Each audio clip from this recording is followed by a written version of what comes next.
श्री राधे राधे दोस्तों, आपका मेरे चैनल श्री जी में स्वागत है।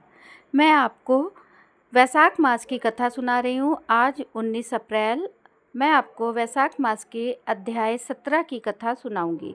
चलिए शुरू करते हैं अध्याय 17 की कथा। बोले विष्णु भगवान की जय हो। श्रुतकीर्ति ने कहा, हे सम्मानदाता, मैं वैशाख के उन सभी पवित्र अनुष्ठानों के बारे में सुनकर पूरी तरह संतुष्ट नहीं हूँ जो इस दुनिया और परलोक दोनों में लाभ देते हैं। धर्म के बारे में सत्य निर्दोषों और विष्णु की शानदार और शुभ कहानियों से युक्त उस पवित्र ग्रंथ को सुनने से कभी तृप्ति नहीं होती। सौभाग्यवश पिछले जन्मों में मेरे द्वारा किए गए पुण्य कर्म फलित हुए हैं, क्योंकि आप अतिथि के वेश में मेरे निवास पर आए हैं। आपके कमल जैसे मुख से निकले अत्यंत अद्भुत और अमृतमय शब्दों को सुनकर मैं पूर्णतः संतुष्ट हूँ। मुझे ब्रह्म का पद या मोक्ष की भी इच्छा नहीं है। अतः उन पवित्र अनुष्ठानों का पूर्णतया वर्णन करो जो सांसारिक सुख और मुक्ति प्रदान करते हैं। वे अनुष्ठान जो अत्यंत उत्तम हैं और विष्णु को प्रसन्न करते हैं। राजा द्वारा पूर्व में ऐसा बताए जाने पर महान ख्याति प्राप्त श्रुतदेव मन ही मन प्रसन्न हो गए और उन्होंने एक बार फिर शुभ धार्मिक अनुष्ठानों का वर्णन करना शुरू कर दिया। श्रुतदेव ने कहा, हे राजा, सुनो, मैं तुम्हें पापों का नाश करने वाली कथा सुनाऊंगा। इसमें वैशाख विधियां शामिल हैं जिन पर ऋषियों ने बार बार चर्चा की है। पंपा नदी के तट पर शंख नाम का एक महान ख्याति प्राप्त ब्राह्मण रहता था। जब बृहस्पति सिंह राशि में प्रवेश किया तो वह शुभ गोदावरी नदी पर आया। पवित्र भीमरथी नदी पार करने के बाद वे कंटकचल वन पहुँचे। यह एक निर्जन स्थान था जहाँ ना तो लोग थे और ना ही जल। वैशाख माह की भीषण गर्मी में वे भीषण गर्मी से व्याकुल हो गए। दोपहर के समय वे ब्राह्मण एक वृक्ष के नीचे बैठ गए। फिर एक दुष्ट शिकारी वहां धनुष लिए हुए आया। उसे किसी भी प्राणी पर दया नहीं थी। वो संहारक काल के समान था। पवित्र दीक्षा प्राप्त ब्राह्मण ने कान में बालियां पहन रखी थीं। वे सूर्य के समान तेजस्वी थे। ब्राह्मण को देखते ही क्रूर स्वभाव वाले शिकारी ने उन्हें बांध लिया, उनकी बालियां छीन ली। उसने उनके सैंडल, छाता, माला, पानी का पात्र भी छीन लिया। फिर ब्राह्मण को यह कहते हुए छोड़ दिया, चले जाओ। भ्रमित बुद्धि वाले शिकारी का यही हाल था। वह कंकड़ों से भरे, धूप से झुलसे, ऊबड़ खाबड़ और जल विहीन रास्ते पर चल पड़ा। उसके पैर गर्मी से बेहाल थे। उदात्त कामुक प्रवृत्ति वाला वह ब्राह्मण धीरे धीरे चलता रहा और घास से ढके स्थानों पर विश्राम करता रहा। कभी कभी वह तेजी से दौड़ता था। कुछ जगहों पर वह राहत और खुशी महसूस करता था और कुछ जगहों पर दुख से हा हा चिल्लाता था। इस प्रकार वह जल्दी जल्दी चलता था। जब सूर्य आकाश के मध्य में था तब ऋषि को कष्ट सहते देख उस शिकारी को, जो आमतौर पर धर्म से विमुख और बुरे इरादों वाला था, उन पर थोड़ी दया आ गई। उसने सोचा, मैं उन्हें वे आरामदायक जूते दे दूंगा जो मैंने दूसरे जंगल से लिए थे। शिकारियों का ये मत है कि जो बलपूर्वक छीनता है वही उसका होता है, इसलिए मैं उनके कष्ट को कम करने के लिए ये जूते दे दूंगा। यदि इस कर्म से कोई पुण्य मिलता है तो वो मुझे, इस पापी को, मिले। ये मेरे पैरों में 2 घिसे पिटे जूते हैं, मेरा इनसे कोई लेना देना नहीं है, इसलिए मैं इन्हें दे दूंगा। उसने मन में ऐसा निश्चय किया। तुरंत उनके पास गया और उन जूतों को श्रेष्ठ ब्राह्मण को दे दिया, जिनके पैर गर्म पत्थरों से झुलस गए थे और जो बहुत व्यथित थे। उन पावनियों को ग्रहण करके ब्राह्मण को अत्यंत प्रसन्नता हुई। उन्होंने शिकारी से कहा, आनंदित हो, और उसे आशीर्वाद देते हुए कहा, वास्तव में ये पुण्यवान है, क्योंकि इसने वैशाख के मास में ये दान किया है। विष्णु दुष्ट स्वभाव के शिकारी से भी प्रसन्न हो जाते हैं। मुझे अब जो प्रसन्नता प्राप्त है वो मानो सब कुछ प्राप्त करने के समान है। ये शब्द सुनकर शिकारी आश्चर्यचकित हो गया। उसने ब्राह्मण, जो ब्रह्म के विद्वान और धर्मनिष्ठ व्याख्याकार थे, फिर कहा, जो तुम्हारा है वो तुम्हें दिया गया है, इससे मुझे क्या लाभ हो सकता है? तुम वैशाख की स्तुति करते हो और कहते हो हरि प्रसन्न होते हैं। हे ब्राह्मण, मुझे बताओ ये वैशाख कौन है? हरि कौन है? धर्म का क्या अर्थ है? हे दया के भंडार, जो सुनने की इच्छा रखता है उसे क्या लाभ है? शिकारी के ये शब्द सुनकर शंख मन ही मन प्रसन्न हो गया। मन ही मन आश्चर्यचकित होकर उसने वैशाख की फिर से प्रशंसा की। इस दुष्ट शिकारी ने तो मुझे जूते दे दिए हैं और अपने सामान्य दुष्ट स्वभाव के विपरीत कार्य किया है। ये आश्चर्यजनक है। सभी पवित्र अनुष्ठानों का फल आने वाले जन्मों में मिलता है, परंतु वैशाख के पवित्र अनुष्ठान मनुष्य को तुरंत एक क्षण में ही लाभ देते हैं। शिकारी मन से दुष्ट और आचरण से पापी है। सौभाग्यवश चप्पल दान करके उसने प्रकृति की पवित्रता प्राप्त कर ली है। मनु और धर्म के ज्ञाताओं के अनुसार जो अनुष्ठान विष्णु को प्रसन्न करता है, जो अशुद्धियों से रहित है, जो तृप्ति प्रदान करता है, वही धर्म है। वैशाख माह के वे पवित्र अनुष्ठान विष्णु को अत्यंत प्रसन्न करते हैं। केशव सभी प्रकार के दान, तपस्या और महान यज्ञों से उतना संतुष्ट नहीं होते जितना कि वैशाख महीने के पवित्र अनुष्ठानों से। समस्त धर्मों में इसके समान कोई अन्य धर्म नहीं है। लोगों को गया या गंगा, प्रयाग या पुष्कर जाने की आवश्यकता नहीं है। उन्हें कुरुक्षेत्र में केदार, प्रभास या स्मयंतक के पवित्र स्थान पर जाने की आवश्यकता नहीं है।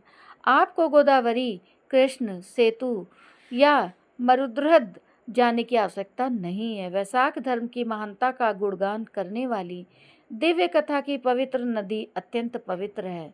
जो व्यक्ति वहाँ अपना पवित्र स्नान करता है, उसके हृदय में तुरंत विष्णु का वास हो जाता है। वैशाख माह में बहुत कम करने या अर्पित करने से बहुत कुछ प्राप्त होता है, जो दान, यज्ञ या अन्य धार्मिक अनुष्ठानों के माध्यम से अन्य समय में प्राप्त नहीं किया जा सकता है, जिनमें बहुत अधिक खर्च शामिल होता है। हे शिकारी, वैशाख माह पुण्य वृद्धि के लिए अनुकूल है। इसी माह में सूर्य की गर्मी से उत्पन्न कष्ट को दूर करने वाली ये पाँव आपने मुझे दी है। इस प्रकार तुम्हारे पुराने कर्मों का फल तुम्हें मिल चुका है। हे शिकारी, प्रसन्न प्रभु सामान्यतः तुम्हारा कल्याण करेंगे, अन्यथा तुमने इस प्रकार की उत्कृष्ट प्रवृत्ति कैसे आ सकती थी? जब ऋषि ऐसा कह ही रहे थे, तभी मृत्यु के देवता द्वारा उकसाए गए एक शक्तिशाली शेर ने एक बाघ को मारने के लिए उस पर उग्रता से हमला कर दिया, परंतु भाग्यवश वहां लाए गए एक हाथी को देखकर उसने उसे मारने का प्रयास किया। शेर ने अपने पंजे से उस पर आक्रमण किया और युद्ध के लिए तैयार खड़ा हो गया। हे राजा, वन में शेर और हाथी के बीच युद्ध छिड़ गया। थक कर वे रुक गए और एक दूसरे को घूरने लगे। सौभाग्यवश उन्होंने उस महान ऋषि की कही हुई बातें शिकारी की सुन ली।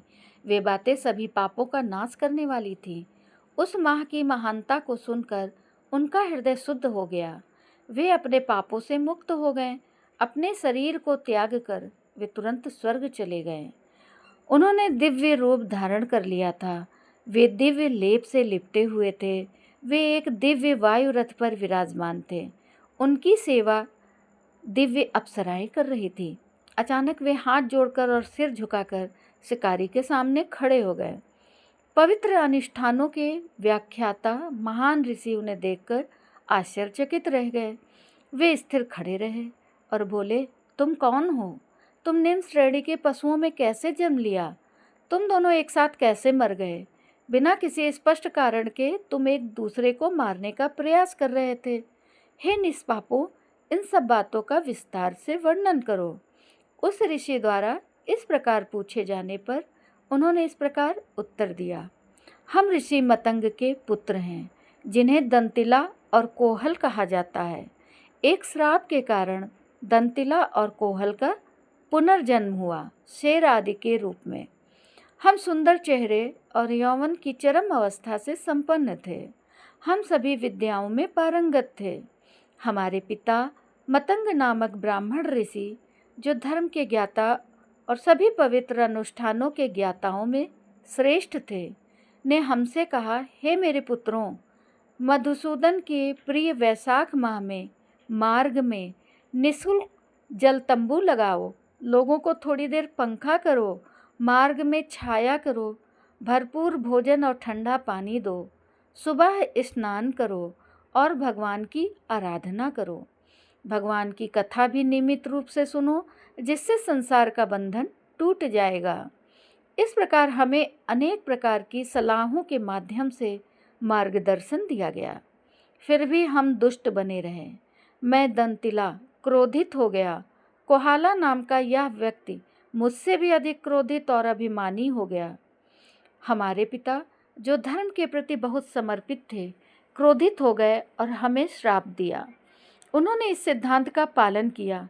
धर्म से विमुख पुत्र, अप्रिय वाणी बोलने वाली पत्नी और वैदिक विद्या एवं ब्राह्मणों से विमुख राजा का तुरंत त्याग कर देना चाहिए, अन्यथा उसका पतन होगा।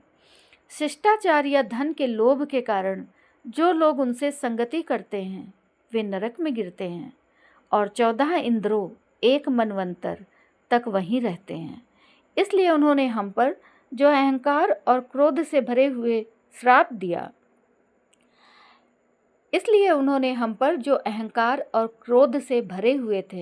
उन्होंने हम लोगों को श्राप दिया। उन्होंने कहा, यह दंतिला जो क्रोधित होकर क्रोध में बह गया है, सिंह के रूप में जन्म लेगा। अभिमानी कोहला मदमस्त हाथी के रूप में जन्म लेगा। इसके बाद हमने पश्चाताप किया और मुक्ति की प्रार्थना की। हमारी विनती पर हमारे पिता ने हमें श्राप से मुक्ति प्रदान की। तुम निम्न जाति में जन्म लोगे। कुछ समय बाद तुम सब आपस में मिलोगे और एक दूसरे को मारना चाहोगे। ठीक उसी समय एक शिकारी और ऋषि शंख के बीच की बातचीत तुम्हारे कानों तक पहुँचेगी। पल भर में तुम्हें मुक्ति मिल जाएगी। हे मेरे पुत्रों, मुक्ति पाने के बाद, अपने पूर्ण स्वरूपों को धारण करने के बाद मेरे पास लौट आओ और मेरे साथ रहो। मेरे वचन यही होंगे। इस प्रकार हम दोनों दुष्टों को हमारे पिता ने श्राप दिया था। हमारा पुनर्जन्म निम्न प्राणी के रूप में हुआ। संयोगवश हमारी मुलाकात हुई। हम एक दूसरे को मारना चाहते थे और तभी हमने आपकी उत्तम और शुभ वार्ता सुनी। इस प्रकार हमें तुरंत मुक्ति मिल गई। इस प्रकार उन्होंने सब कुछ बताया। महान ऋषि को प्रणाम किया और उनसे विदा ली। उनकी अनुमति से वे अपने पिता के पास गए। यह बात बताते हुए दया के भंडार ऋषि ने शिकारी से कहा, वैशाख की महानता को सुनने का महान लाभ देखिए। इसे थोड़े समय के लिए सुनने मात्र से ही उन्हें मुक्ति प्रदान हो गई। जब ऋषि इस प्रकार बोल रहे थे, तब शिकारी ने दया के भंडार, उत्कृष्ट बुद्धि वाले, इच्छाओं से रहित, अत्यंत शुद्ध स्वभाव वाले और पुण्य के एकमात्र पात्र ऋषि के समक्ष अपने हथियार डाल दिए। तो राधे राधे दोस्तों, ये 17वीं अध्याय की कथा यहाँ पर समाप्त हो रही है। आपको ये कथा कैसी लगी हमें कमेंट करके बताइए और मेरे चैनल को सब्सक्राइब भी करिए। धन्यवाद दोस्तों।